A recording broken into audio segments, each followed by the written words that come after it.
Day happenings ആണ് ഈ vlog. എനിക്ക് മനാമ വരെ പോവേണ്ട ഒരു ആവശ്യം ഉണ്ടായിരുന്നു. ഇൻസ്റ്റാഗ്രാമിൽ വീഡിയോ ഇടുന്നതുകൊണ്ട് എന്നെ ഒരു ഇൻഫ്ലുവൻസർ എന്ന് കരുതി ഒരു പ്രൊമോ ഷൂട്ടിന് വേണ്ടിയായിരുന്നു പോയിരുന്നത്. ഷൂട്ട് കഴിഞ്ഞ് വീടെത്തിയപ്പം 1:30 സിദ്ധുക്കുട്ടൻ 2:30 വരും. അതിനു മുമ്പ് കുക്ക് ചെയ്യുന്നത് ഒരു ചാലഞ്ച് ആയിരുന്നു. അന്നത്തെ മെനു വെജിറ്റബിൾ ബിരിയാണി, സോയ 65, പിന്നെ റൈത്ത, പപ്പടം. നോൺ വെജ് കുക്ക് ചെയ്യണമെങ്കിൽ എനിക്കത് പെട്ടെന്ന് ഒരു മെനു ഒക്കെ ഞാൻ അങ്ങ് ചൂസ് ചെയ്യും. പക്ഷേ വെജിറ്റേറിയൻ കുക്ക് ചെയ്യുമ്പോൾ എനിക്ക് എന്തോ പെട്ടെന്ന് ബ്ലാങ്ക് ആയി പോകും, ഒരു ഐഡിയയും കാണില്ല.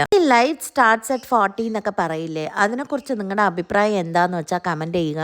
എനിക്കത് പലപ്പോഴും സത്യം എന്ന് തോന്നിയിട്ടുണ്ട്. എല്ലാ മാരേജിലും വഴക്കും, അടിയും, ബഹളം, വിഷമങ്ങൾ എല്ലാം കാണും. അത് ലവ് മാരേജ് ആയാലും ശരി, അറേഞ്ച്ഡ് മാരേജ് ആയാലും ശരി, ഏത് മാരേജ് ആയാലും അതൊന്ന് സെറ്റായി വരാൻ 7-8 വർഷം ആവും എന്നാണ് എൻ്റെ ഒരു അനുഭവം. എൻ്റെ ഒരു എക്സ്പീരിയൻസ് അതാ. എനിക്കും അനുചേട്ടനും ഒന്ന് പൊരുത്തപ്പെട്ട് പോകാൻ തന്നെ 7-8 വർഷമായി. പക്ഷെ ഈ ഇടയ്ക്ക് എനിക്ക് ഫ്രീക്വന്റ് ആയിട്ട് തോന്നുന്നത് ഇപ്പോഴാണ് നമ്മുടെ ഒരു ജീവിതം, ഒരു ലവ് ലൈഫ് നമ്മൾ ജീവിക്കുന്ന പോലെ. നിങ്ങൾക്ക് അങ്ങനെ അനുഭവം ഉണ്ടെങ്കിൽ കമന്റ് ചെയ്യുക. ചിക്കൻ 65യുടെ സെയിം റെസിപ്പി സോയ 65ൽ അപ്ലൈ ചെയ്ത് എയർ ഫ്രൈ ചെയ്തെടുത്താൽ മതി. നല്ല ക്രിസ്പി സോയ 65 കിട്ടും.